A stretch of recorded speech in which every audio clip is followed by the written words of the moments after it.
ಇವತ್ತಿನ ಪತ್ರಿಕಾಗೋಷ್ಠಿಗೆ ತಮಗೆಲ್ಲ ಮೊದಲನೇದಾಗಿ ಸ್ವಾಗತವನ್ನು ಬಯಸುತ್ತಾ, ನನ್ನೊಂದಿಗೆ ಈ ಪತ್ರಿಕಾಗೋಷ್ಠಿಯಲ್ಲಿ ಶಾಸಕರು, ಮಾಜಿ BDA ಚೇರ್ಮನ್ರಾಗಿರುವಂಥ ಸನ್ಮಾನ್ಯ ವಿಶ್ವನಾಥ್ ಅವರು, ಬೆಂಗಳೂರು ಉತ್ತರದ BJP ಅಧ್ಯಕ್ಷರಾಗಿರುವಂಥ, ಉತ್ತರ ಜಿಲ್ಲೆ ಅಧ್ಯಕ್ಷರಾಗಿರುವಂಥ ಸನ್ಮಾನ್ಯ ಹರೀಶ್ ಅವರು, ಹಾಗೂ ಕೇಂದ್ರದ BJPಯ ಜಿಲ್ಲೆಯ ಅಧ್ಯಕ್ಷರಾಗಿರುವಂಥ ಸನ್ಮಾನ್ಯ ಸಪ್ತಗಿರಿ ಗೌಡರು. ಆತ್ಮೀಯರೇ, ಇವತ್ತಿನ ಪತ್ರಿಕಾಗೋಷ್ಠಿ ಸ್ಮಾರ್ಟ್ ಮೀಟರ್ ವಿಚಾರದಲ್ಲಿ ಮತ್ತು ಸಾಫ್ಟ್ವೇರ್ EMISP ಅಂತ ಸಾಫ್ಟ್ವೇರ್ ಏನಿದೆಯೋ ಮತ್ತು ಸ್ಮಾರ್ಟ್ ಮೀಟರ್, ಈ ವಿಚಾರದಲ್ಲಿ ಯಾವ ರೀತಿ ಈ ಭ್ರಷ್ಟಾಚಾರ ಆಗಿದೆ ಅನ್ನುವಂಥದ್ದನ್ನ ದಾಖಲೆ ಸಮೇತ ಬಹಳ ಸ್ಪಷ್ಟವಾಗಿ ತಿಳಿಸ್ಬೇಕು, ಎಲ್ಲರಿಗೂ ಜಾಗೃತಿ ಮೂಡಿಸಬೇಕು. ಈಗಾಗಲೇ ಸಾಕಷ್ಟು ನೀವೆಲ್ಲರೂ ಈ ವಿಚಾರದಲ್ಲಿ ಈಗಾಗಲೇ ಸುದ್ದಿ ಆಗಿರುವಂಥದ್ದಿದೆ. ಈಗಾಗಲೇ ತಾವು ಎಲ್ಲರೂ ತಮ್ಮ ತಮ್ಮ ವಾಹಿನಿಗಳಲ್ಲಿ, ಪತ್ರಿಕೆಗಳಲ್ಲಿ ಈ ವಿಚಾರದಲ್ಲಾಗಲೇ ಸಾರ್ವಜನಿಕರ ಗಮನವನ್ನು ಸೆಳೆದು ಸಾಕಷ್ಟು ಮಾಹಿತಿಗಳನ್ನು ಈಗಾಗಲೇ ಪ್ರಕಟಣೆ ಆಗಿರುವಂಥದ್ದಿದೆ. ಈ ವಿಚಾರದಲ್ಲಿ ಈಗ ಸದನದಲ್ಲೂ ನಾವು ಈ ವಿಷಯವನ್ನು ಪ್ರಸ್ತಾಪನೆ ಮಾಡಿದ್ದು, ಬಡ್ಜೆಟ್ಟಿನ ಮಾತಾಡ್ತಿರೋ ಸಂದರ್ಭದಲ್ಲಿ ಅದ್ರ ಮುಂಚೆನೂ ಸಹ ಕಾಲಿಂಗ್ ಅಟೆನ್ಷನ್ಗೆ ತೊಗೊಂಡಿದ್ದು. ಕಾಲಿಂಗ್ ಅಟೆನ್ಷನಲ್ಲಿ ತೊಗೊಂಡು ಸ್ಮಾರ್ಟ್ ಮೀಟರ್ ಮತ್ತು ಈ ಸಾಫ್ಟ್ವೇರ್ ವಿಚಾರದಲ್ಲಿ ಉತ್ತರವನ್ನೂ ಸಹ ಕೊಟ್ಟಿದ್ರು. ಆ ಉತ್ತರವನ್ನೂ ಸಹ ಬಡ್ಜೆಟಲ್ಲಿ ಮಾತಾಡ್ತಾ ಅದನ್ನು ಪ್ರಸ್ತಾಪಿಸ್ತು. ಸನ್ಮಾನ್ಯ ವಿಶ್ವನಾಥ್ ಅವರು ಸಹ ಈ ವಿಚಾರದಲ್ಲಿ ಮಾತಾಡಿದ್ರು ಸದನದಲ್ಲೇ. ಯಾವ ರೀತಿ ಒಟ್ಟಾರೆ ಅಧಿಕಾರ ದುರ್ಬಳಕೆಯನ್ನು ಮಾಡಿಕೊಂಡು ಭ್ರಷ್ಟಾಚಾರವನ್ನು, ಈ ಸ್ಕ್ಯಾಮ್ ಅನ್ನು ಮಾಡಿರುವಂಥದ್ದು ಬಹಿರಂಗವಾಗಿ ತಿಳಿಸ್ತು. ಆ ಸಂದರ್ಭದಲ್ಲಿ ನಾವೆಲ್ಲ ಪ್ರಸ್ತಾಪ ಮಾಡಿ ಮಾತಾಡ್ತಿರ್ಬೇಕಾದ್ರೆ ಅವರಲ್ಲಿ ಉತ್ತರ ಇರಲಿಲ್ಲ. ನಾನು ಈಗ ತಕ್ಷಣ ಉತ್ತರ ಕೊಡ್ಲಿಕ್ಕಾಗಲ್ಲ, ನಾಳೆ ಬೆಳಗ್ಗೆ ಉತ್ತರ ಕೊಡ್ತೀನಿ ಅಂತ ಸದನದಲ್ಲೇ ಅವರು ಭರವಸೆಯನ್ನು ಕೊಡ್ತಾರೆ. ಯಾರು? ಇಂಧನ ಸಚಿವರು ಭರವಸೆ ಕೊಟ್ಟು, ಮರುದಿನ ನಾನು ಅರ್ಧ ಗಂಟೆ ಮುಂಚೆ ಬರ್ತೀನಿ, 8:30 ಗಂಟೆಗೆ ಬಂದು ಒಟ್ಟು ಈ ಸ್ಕ್ಯಾಂಡಲ್ ಬಗ್ಗೆ ಮಾಹಿತಿ ಕೊಡ್ತೀನಿ, ಯಾವ ಈ ರೀತಿ ಸ್ಕ್ಯಾಂಡಲ್ ನಡೆದಿಲ್ಲ, ಭಾಳ ಸ್ಪಷ್ಟಪಡ್ತೀನಿ, ಯಾವುದು ತಪ್ಪಾಗಿಲ್ಲ ಅಂತ ಅವರು ಅಲ್ಲಿ ಉತ್ತರ ಕೊಡ್ತಾರೆ. ಉತ್ತರ ಕೊಟ್ಟು ಮಾರನೇ ದಿನ 8:30ಗೆ ಅವರು ನಾಪತ್ತೆ ಬರ್ತಾರೆ. 8:55 ಬರ್ತಾರೆ, ಆದರೆ ಯಾವುದೂ ಉತ್ತರ ಕೊಡಲ್ಲ, ಯಾವುದು ಸ್ಪಷ್ಟಪಡಿಸಲ್ಲ. ಸೊ ಅದ ನಂತರ ನಿನ್ನೇನೋ ಪತ್ರಿಕಾಗೋಷ್ಠಿಯನ್ನು ಆ ಇಲಾಖೆಯ ಪ್ರಧಾನ ಕಾರ್ಯದರ್ಶಿಗಳು ಮತ್ತು KPTCL MD ಪ್ರಧಾನ ಕಾರ್ಯದರ್ಶಿಗಳಾಗಿರುವಂಥ ಗೌರವ್ ಗುಪ್ತಾ ಅವರು, KPTCL MD ಆಗಿರುವಂಥ ಪಂಕಜ್ ಪಾಂಡೆ ಅವರು, ಬೆಸ್ಕಾಂ MD ಆಗಿರುವಂಥ ಶಿವಶಂಕರ್ ಅವರು, ಈ ರೀತಿ ಎಲ್ಲರೂ ನಿನ್ನೆ ಪತ್ರಿಕಾಗೋಷ್ಠಿಯನ್ನು ಮಾಡಿ ನಾವು ಏನೂ ತಪ್ಪಾಗಿಲ್ಲ, ಎಲ್ಲವೂ ಸರಿ ಇದೆ ಅಂತ ಎಲ್ಲವನ್ನೂ ತೆಳ್ಳಿ ಹಾಕಿದ್ದಾರೆ. ಸೊ ಹಾಗಾಗಿ ಇದು ವಿಚಾರದಲ್ಲಿ ಒಂದು ಸಣ್ಣ PPT ಪ್ರೆಸೆಂಟೇಷನನ್ನು ನಿಮಗೆ ಕೊಡ್ತೀನಿ. ಒಂದು ನಿಮಿಷ ಬಂದು ನಾನೇ ಅಲ್ಲಿ ನಿಂತ್ಕೊಂಡು ಎಕ್ಸ್ಪ್ಲೇನ್ ಮಾಡ್ತೀನಿ. ಸೊ ಎರಡನೇದು ತಮಗೆಲ್ಲ ಗೊತ್ತಿರಲಿ, ಅತಿ ವೇಗದಲ್ಲಿ ಬೆಳೀತಿರೋಂಥ ಒಂದು ಕ್ಷೇತ್ರ ಮತ್ತು ಇಲಾಖೆ ಅಂದರೆ ಅದು ಇಂಧನ ಇಲಾಖೆ. 30%ಗಿಂತ ಹೆಚ್ಚು ವೇಗದಲ್ಲಿ ಓವರಾಲ್ ಪವರ್ ಕನ್ಸಂಪ್ಷನ್ ಯಾವ್ದಾದ್ರು ಒಂದು ಇಲಾಖೆ ಮುಂದಿನ ದಿನದಲ್ಲಿ ಈ ವೇಗದಲ್ಲಿ ಬೆಳೆದು ಆಲ್ಮೋಸ್ಟ್ ಬರುವಂಥ ದಿನದಲ್ಲಿ 50% ಎಲ್ಲ ಒಂಥರ ಇಂಧನ ಇಲಾಖೆನೇ ಆ ವಹಿವಾಟು, ಟರ್ನ್ ಬಳಕೆ, ಉಪಯೋಗ. ಯಾಕೆಂದರೆ ಈಗಿನ ಕಾಲದಲ್ಲಿ ನೀವು ನೋಡಿದಾಗ ಫ್ಯೂಲಿಂದ ಹಿಡಿದು ಎಲೆಕ್ಟ್ರಿಸಿಟಿನೇ ಆಗಿದೆ. ಫ್ಯೂಲ್ಗಾಗಲಿ, ಇವತ್ತು ಪೆಟ್ರೋಲ್ ಮೊದಲು ಬಳಕೆ ಮಾಡ್ತಿದ್ದೋ, ಪೆಟ್ರೋಲ್ ಜಾಗದಲ್ಲಿ ಇವತ್ತು ಎಲ್ಲ ಎಲೆಕ್ಟ್ರಿಕ್ ವೆಹಿಕಲ್ಗಳು ಬಂದಿದೆ. ಎಲ್ಲ ಕೆಲಸಗಳಿಗೂ ಬಟ್ಟೆ ಒಗೆಯೋದ್ರಿಂದ ಹಿಡಿದು, ಅಡುಗೆ ಮಾಡೋದ್ರಿಂದ ಹಿಡಿದು, ಹೀಟಿಂಗ್ ಮಾಡೋದ್ರಿಂದ ಹಿಡಿದು, ಬಿಸಿ ನೀರಿಂದ ಹಿಡಿದು, ನೀವು ಯಾವುದೆಲ್ಲ ಹೇಳ್ತಿರೋ ಮಿಕ್ಸರಿಂದ ಹಿಡಿದು ಎಲ್ಲ ವಸ್ತುಗಳು ಎಲ್ಲವೂ ಎಲೆಕ್ಟ್ರಿಸಿಟಿ. ಆ ಕನ್ಸಂಪ್ಷನ್ ಅಷ್ಟು ಹೆಚ್ಚುತ್ತಾ ಹೋಗ್ತಿದೆ. ಸೊ ಯಾವುದೇ ಒಂದು ಸಿಂಗಲ್ ಬೆಡ್ರೂಮ್ ಮನೆ ಆಗಿದ್ರು ಹೆಚ್ಚು ಕಡಿಮೆ 3 ಫೇಸ್ ಇಲ್ಲದೆ ಇರಲ್ಲ. ಸಿಂಗಲ್ ಫೇಸ್ ಮನೆಗಳೇ ಬಹಳ ವಿರಳದಲ್ಲಿ ವಿರಳ ಇರಬೇಕಷ್ಟೇ. 3 ಫೇಸ್ ಯಾವ್ದಾದ್ರು ಮನೇಲಿ ಮಿಕ್ಸರ್ ಇಲ್ಲದ ಮನೆ ಇರ್ತದ?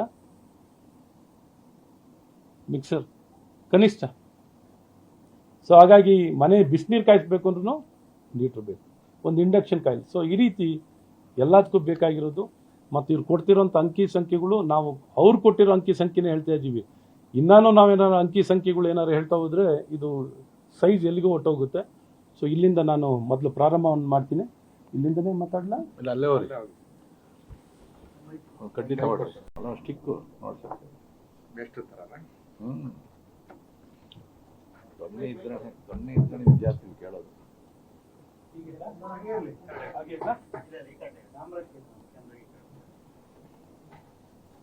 ಆದ್ಮೇಲೆ ಇದೊಂದು ಬಿಗ್ಗೆಸ್ಟ್ ಕ್ಯಾಂಪ್ ಇನ್ ಬೆಸ್ಕಾಂ ಮತ್ತು ಇತರ ಎಸ್ಕಾಂನಲ್ಲಿ ಸ್ಮಾರ್ಟ್ ಮೀಟರ್ ಟೆಂಡರ್ ನಲ್ಲಿ 15,568 ಒಂದು ಅಂದಾಜಲ್ಲಿ ಹೇಳಿರುವಂಥದ್ದು.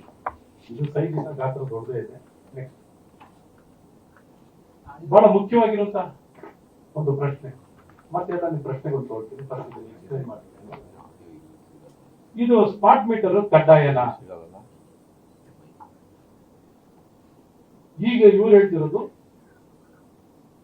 ಏನೊಂದು KERC ಸಂಪೂರ್ಣಕ್ಕೆ ಎಲ್ಲಾ ಎಸ್ಕಾಮ್ಸ್ಗೂ ಗೈಡ್ಲೈನ್ಸ್ ನಿಯಮಗಳು, ಯಾರು KERC ನಿಯಮಗಳನ್ನ ಯಾವ ಎಸ್ಕಾಂ ಅವರು ಉಲ್ಲಂಘನೆ ಮಾಡಂಗಿಲ್ಲ. ಆ ನಿಯಮಗಳಿಗೆ ಸಂಪೂರ್ಣವಾಗಿ ಬದ್ಧವಾಗಿರ್ಬೇಕು. KERC ಗೈಡ್ಲೈನ್ಸ್ ಅಲ್ಲಿ ಎಲ್ಲೂ ಸ್ಮಾರ್ಟ್ ಮೀಟರ್ ಅನ್ನ ಕಡ್ಡಾಯವಾಗಿ ಹಾಕ್ಬೇಕು ಅಂತ ಎಲ್ಲೂ ಇಲ್ಲ. ನಿಮ್ಗೆ ಇದನ್ನೆಲ್ಲ ಕಡ್ಡಾಯ ಮಾಡಂಗಿಲ್ಲ. ಬರೀ ಟೆಂಪ್ರವರಿ ಕನೆಕ್ಷನ್ ಮಾತ್ರ ಕಡ್ಡಾಯವಾಗಿ smart meter, prepaid smart meter ಅನ್ನ ಬರೀ ಟೆಂಪ್ರವರಿ ಮಾತ್ರ ಮಾಡಬಹುದೇ ಹೊರತು ಯಾರು ಪರ್ಮನೆಂಟ್ ಯೂಸರ್ಸ್ಗೆ, ಹೊಸ ಗ್ರಾಹಕರಿಗೆ ಈ ಒಂದು ಸ್ಮಾರ್ಟ್ ಮೀಟರ್ ಅನ್ನ ಕಡ್ಡಾಯ ಮಾಡಂಗಿಲ್ಲ. ಈವನ್ ಸೆಂಟ್ರಲ್ ಎಲೆಕ್ಟ್ರಿಸಿಟಿ ಅಥಾರಿಟಿನಲ್ಲೂ ಬಹಳ ಸ್ಪಷ್ಟವಾಗಿದೆ. ಈವನ್ ಅದನ್ನು ಅನೆಕ್ಷರ್ ಇದೆ. ಯಾವ್ದು ಹೇಳ್ತಾ ಇದ್ದೀನಿ ಎಲ್ಲದಕ್ಕೂ ನಿಮ್ಗೆ ಅನೆಕ್ಷರ್ ಕೊಡ್ತೀವಿ. ಇದ್ಯಾವುದು ನಾನು ಹೇಳ್ತಿರೋದಲ್ಲ, ನಿಮಗೆ KERC ಗೈಡ್ಲೈನ್ಸ್ ನ ಅನೆಕ್ಷರ್ ಕೊಡ್ತೀವಿ. CEA ಸೆಂಟ್ರಲ್ ಎಲೆಕ್ಟ್ರಿಸಿಟಿ ಅಥಾರಿಟಿಯ ಗೈಡ್ಲೈನ್ಸ್ ಅನೆಕ್ಷರ್ ಕೊಡುವಂತದ್ದಾಗುತ್ತೆ. ಮತ್ತೆ ಇವರು ಟೆಂಡರ್ ಮಾಡ್ತಿರ್ಬೇಕಾದ್ರೆ ಫಸ್ಟ್ ಟೆಂಡರ್ ನಲ್ಲಿ ನೋಡಿ, as per the tender pre bid clarification serial number 23 it is mention that smart meter are optional tender bid ಅಲ್ಲಿ. ಆದ್ರೆ ತದನಂತರ ಅವರೇ ಒಂದು ಆಪರೇಷನಲ್ ಗೈಡ್ಲೈನ್ಸ್ ಇಶ್ಯೂ ಮಾಡ್ತಾರೆ, ಇದರಲ್ಲಿ ಕಡ್ಡಾಯ ಮಾಡ್ತಾರೆ 13/2/2025. ಇದು ಅರ್ಥ ಆಯ್ತಲ್ಲ ಈ ಪಾಯಿಂಟ್? ಓಕೆ, ಹಿಂದಿನ slide. Okay, next slide. KTTP act ಬಿಡ್ ಕೆಪಾಸಿಟಿನ ಟೆಂಡರ್ನಲ್ಲಿ ತಂದೇ ಇಲ್ಲ. ಬಿಡ್ ಕೆಪಾಸಿಟಿ ಇಲ್ಲದ ಯಾವ್ದೋ ಟೆಂಡರ್ ಮಾಡ್ತಾರೆ ವಿಶ್ವನಾಥ್ ಇವರೇ ನೋಡಿ. ಯಾವ್ದಾರ ಇವರು ಬೆಸ್ಕಾಂ ಅವ್ರು ಕರೆದಿರೋದ್ರಲ್ಲೇ ನೋಡಿ ಬಿಡ್ ಕೆಪಾಸಿಟಿ ಕೇಳ್ತಾರೆ. ಬಿಡ್ ಕೆಪಾಸಿಟಿ ಇಲ್ದೇನೆ ಟೆಂಡರ್ ಕರೆಯಂಗಿಲ್ಲ. ಅದ್ರ ಪ್ರಕಾರ ಹೋದ್ರೆ ಬಿಡ್ ಕೆಪಾಸಿಟಿ ಅಂದ್ರೆ ಏನು ಅಂದ್ರೆ ಅವ್ರು ಏನ್ ಹೇಳಿದಾರಲ್ಲ ಟೆಂಡರ್ ನಲ್ಲಿ ಅಮೌಂಟ್ 960 ಕೋಟಿ ಇಂಟು ಕರೆದಿರೋ ಟೆಂಡರ್ 5 ವರ್ಷ ಇಂಟು 1.5. ಇದು ನಾನು ಹೇಳ್ತಿರೋದು KTTP ಪ್ರಕಾರವಾಗಿ ಹೇಳ್ತಾ ಇದ್ದೀನಿ. ಇದು ಯಾವುದು ನಾನ್ ಫಾರ್ಮುಲಾ ಇಲ್ಲಲ್ಲ, ಇದು ಬಿಡ್ capacity formula minus work in hand. ಈ ರಾಜಶ್ರೀ ಒಂದೇ ಉದಾಹರಣೆ ತಗೊಂಡ್ರೆ ಇದು ಅವನ ಹತ್ರ 400 ಕೋಟಿ ರೂಪಾಯಿ ವರ್ಕ್ ಇದೀಗ ಆಲ್ರೆಡಿ ಇನ್ ಹ್ಯಾಂಡ್. ಹಾಗಾಗಿ ಇವನ ಬಿಡ್ ಕೆಪಾಸಿಟಿ ಏನಿರ್ಬೇಕಿತ್ತು 6,800 ಕೋಟಿ ಇರಬೇಕಿತ್ತು.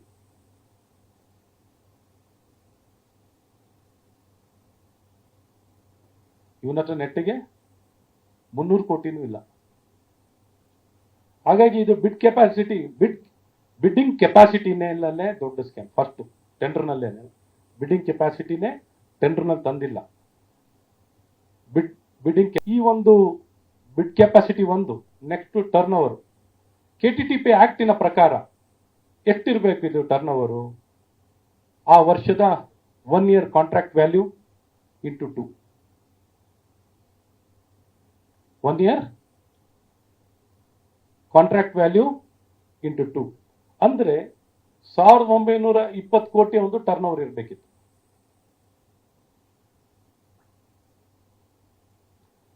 ಟೆಂಡರ್ನಲ್ಲೂ ಅಷ್ಟೇ ಮೆನ್ಷನ್ ಮಾಡಬೇಕಾಗಿತ್ತು. ಟೆಂಡರ್ನಲ್ಲಿ ಎಷ್ಟು ಮೆನ್ಷನ್ ಮಾಡ್ತಾರೆ? ಬರೀ 107 ಕೋಟಿ turn over capacity. Contract value ಇರೋದು ಎಷ್ಟು? ಅವರು ಅನೌನ್ಸ್ ಮಾಡಿರೋ ಪ್ರಕಾರನೇ ಕಾಂಟ್ರಾಕ್ಟ್ ವ್ಯಾಲ್ಯೂ ಇರೋದು 997 ಕೋಟಿ ಏನೋ ಬರ್ತದೆ, ಎಕ್ಸ್ಕ್ಲೂಡಿಂಗ್ GST. ಅದ್ರ ಪ್ರಕಾರ ಇಂಟು 2 ಹಾಕೊಂಡ್ರೆ 1920 crores ಬರಬೇಕು. ಇಲ್ಲಿ ನೋಡಿದ್ರೆ ಬರೀ 107 ಕೋಟಿಗೆ ಇಟ್ಟಿರ್ತಾರೆ. ಇದನ್ನು ಅಷ್ಟೇ ಅನೆಕ್ಷರ್ ನಿಮಗೆ ಡಾಕ್ಯುಮೆಂಟ್ ಇಟ್ಕೊಂಡು ಹೇಳ್ತಾ ಇರೋದು. ಇದು ಸುಮ್ಮನೆ ವೇಗಾಗಿ ಯಾವುದು ಹೇಳ್ತಿರೋದಲ್ಲ. ಇದು KTTP ಆಕ್ಟ್. ನಾನು ಯಾಕೆ ಹೇಳೋದಲ್ಲ, KTTP ಆಕ್ಟ್ ಅಲ್ಲಿ ಕಾನೂನಲ್ಲಿ KTTP ಆಕ್ಟ್ ಪ್ರಕಾರನೇ ಮಾಡಿದ್ದೀನಿ ಅಂತ ತಾನೇ ಅವ್ರು ಹೇಳೋದು. ನಿಮ್ಗೆಲ್ಲ ಹೇಳಿದವರು KTTP ಆಕ್ಟ್ ಪ್ರಕಾರನೇ ನಾವು ಟೆಂಡರ್ ಕರೆದಿದ್ದೀವಿ. ಸೊ ಆ ಆಕ್ಟಿನ ಪ್ರಕಾರನೇ ಹೇಳ್ತಾ ಇರೋದು. Okay, next. Tender can be awarded to blacklisted company. KTTP ನಲ್ಲಿ ಎಲ್ಲಾರ ಬ್ಲಾಕ್ ಲಿಸ್ಟೆಡ್ ಕಂಪನಿಗೆ ನೀವು ಟೆಂಡರ್ ಕೊಡ್ಬೋದು ಅಂತ ಎಲ್ಲಾರು ಇದೆಯಾ? ನೋಡಿ, ಬಹಳ ಕ್ಲಿಯರ್ ಆಗಿದೆ. KTTP ನಲ್ಲೇ ಬಿಡ್ಡರ್ ಕ್ಲಾಸ್ ನಲ್ಲಿ ಅವ್ರು ಟೆಂಡರ್ ಕರೆದಿರುವಂತ ಟೆಂಡರ್ ನಲ್ಲೇ ಬಹಳ ಕ್ಲಿಯರ್ ಆಗಿದೆ. Block list condition provided in this tender, instruction to bidder, clause 13, page number 8, violation of tender condition, annexure 7, page number 8, class